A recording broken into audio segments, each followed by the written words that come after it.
It is another sunny day as the warm start to fall continues. Weather specialist Jill Colton will join us in moments on details on how long this will all last. 2:30, 24 degrees from 299 Queen Street West. This is Toronto's breaking news, CP24. Good afternoon, I'm Carmen Wong. Well, the three major mayoral candidates took part in a debate organized by ArtsVote Toronto over the TIFF Bell Lightbox this afternoon, and they were asked whether Toronto should hire a chief creative officer. I will talk to the city's arts and culture team. There is a team already, and I don't think we should just superimpose someone. We need to seriously develop and champion an arts and cultural plan for the next 10 years.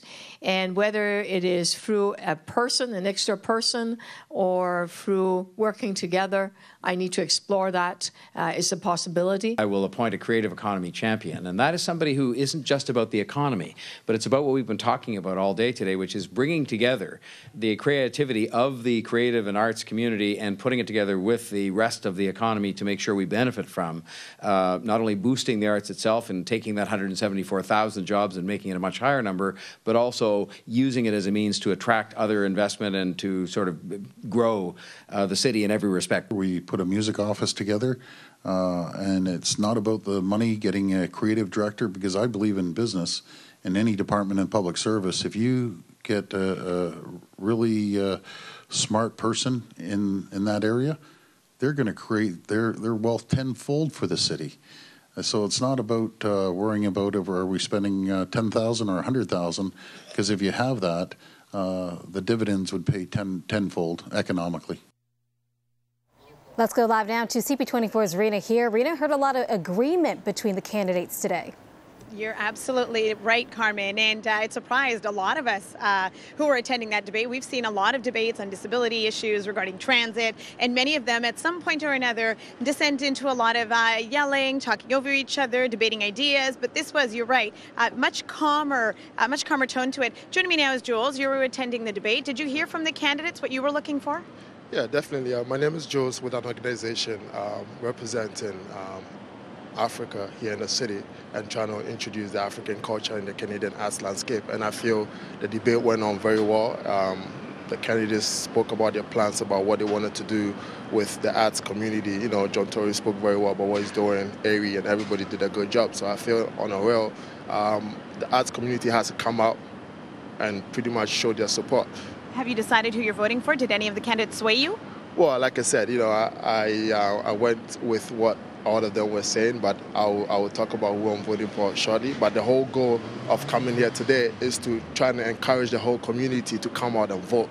You know, so we've started the organization's AIM2IMPACT. We've started a program called the AIM2VOTE. Regardless of who you're going for, just come out and vote. Don't sit back and expect changes to happen if you don't vote, right? So you definitely have to come out and exercise your franchise, yeah. That's a very good message to get out. Thank you so much. Really appreciate you joining us. And take a look at what the candidates had to say about the debate, post-debate, Carmen. You were very right about the fact that it was a much more civilized debate with a different tone to it. Listen into this.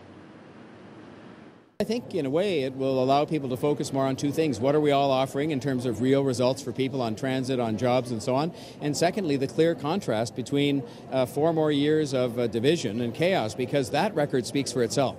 You know, the record of how councillors are treated, how you refer and deal with the other governments, and the poor relationships that we have there, I think are what people have to focus on. So to me, if it's a sedate discussion of the issues, it allows people to focus much more on the kind of leadership somebody's going to bring to City Hall. And I think there's a big difference between me and Mr. Ford in that respect. I think everyone sometimes needs to get vocal in a debate, and sometimes they don't need to be vocal. And I just look forward to debating for the next 30 days. Mr. Ford's, he provided some answers to quite a few questions. I don't think any of them talked about what art transformed them. I didn't hear that feeling that art really had a big impact on their lives.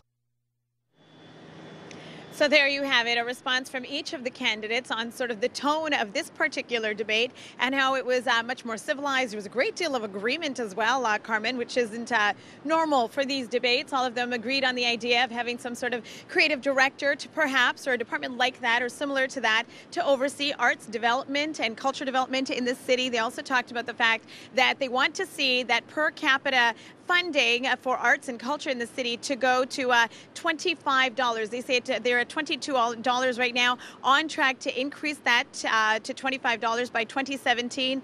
No disagreement from any of the candidates on that either. Back to you. All right, Rena, thank you.